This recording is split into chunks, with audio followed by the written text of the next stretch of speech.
नमस्कार मैत्रिणींनो, स्वामिनी किचन मध्ये खूप खूप स्वागत आहे। मी आज बनवते चिकनचं सूप बनवते। बघा, मी हे चिकन घेतलेलं आहे, आपलं 750 ग्राम घेतलेलं आहे। मी स्वच्छ याला धुवून घेतलेलं आहे। आपण आता याला हळद आणि मीठ लावून घेऊ। आपल्याला सूप बनवायचं आहे। एक अर्धा चमचा मी हळद टाकलेलं आहे आणि मीठ टाकलेलं आहे। आपण याला छान आता मिक्स करून घेऊ।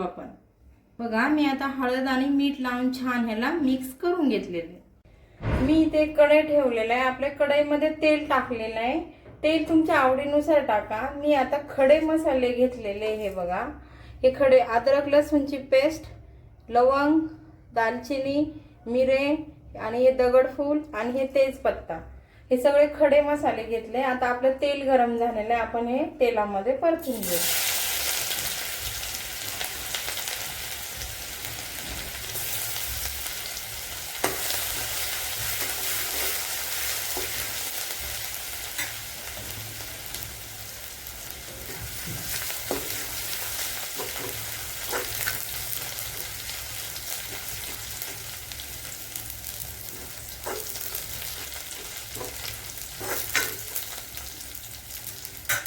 बघा, आता आपले लसूण परतायला लागले, त्यामध्ये मी खडे मसाले टाकते।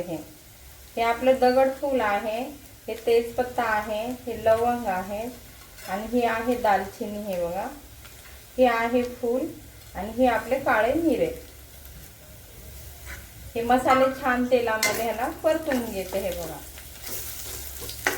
आता आपले लसूण पण छान परतले, मसाले पण छान परतले। आपण त्यामध्ये हे चिकन सोडू आता।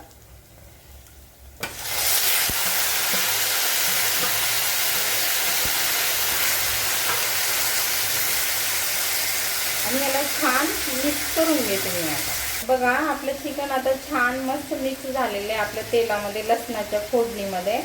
आता मी इकडे गरम पाणी केलेलं आहे, 1 तांबे हे पाणी सोडते त्यामध्ये। हे बघा,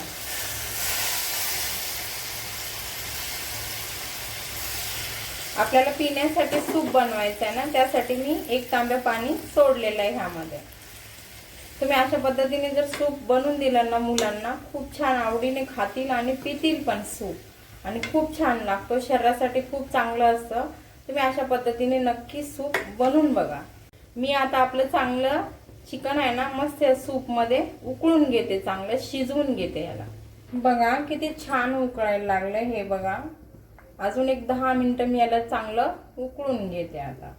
वाव, बघा किती छान आहे ना। 10 मिनिटं मी गॅसवर किती छान उकळून घेतलेलं आहे। आता आपली भाजी पण शिजलेली आहे आणि सूप आहे आपलं तयार। मी आता ह्याला काढून घेते। वाव, किती छान बनवले बघा मी सूप। आपलं चिकन पण एकदम छान शिजलेलं आहे। हे बघा, तुम्ही अशा पद्धतीने जर लहान मुलांना असं सूप बनवून दिलं ना प्यायला, तर खूप छान असतं शरीराला।